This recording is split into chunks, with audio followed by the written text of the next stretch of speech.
one of the big things that not a lot of people talk about is doing non-scalable things. So prior to coming into SaaS, I spent 10 years doing YouTube full time. And one of the things that we learned was that after creating about 500 videos, we started to run out of ideas. And we got to this point where we didn't really know what to create. We had kind of like spread the gamut of like this educational content. But we were still getting a lot of the repeat questions that we had already created content for. So like in the past, if someone asked us a question and we had already created a video for that, we'd give them the link to that previous video and they could go watch it and get their answer. Once we hit this wall of like we didn't know what to create anymore, we started repeating this content, but in the context of that person's question.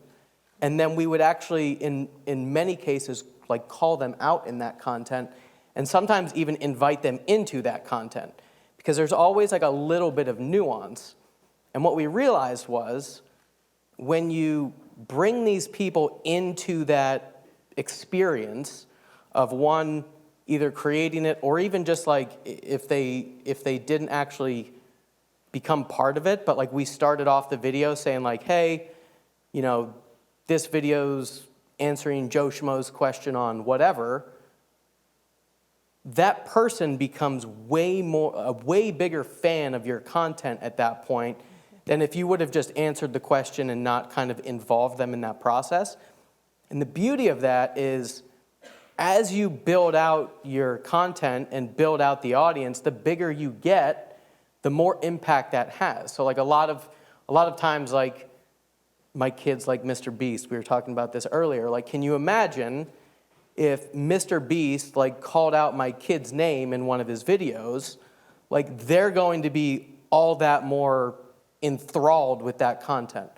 So I think when we talk about building like dark social, it's also about building diehard fans. Mm-hmm.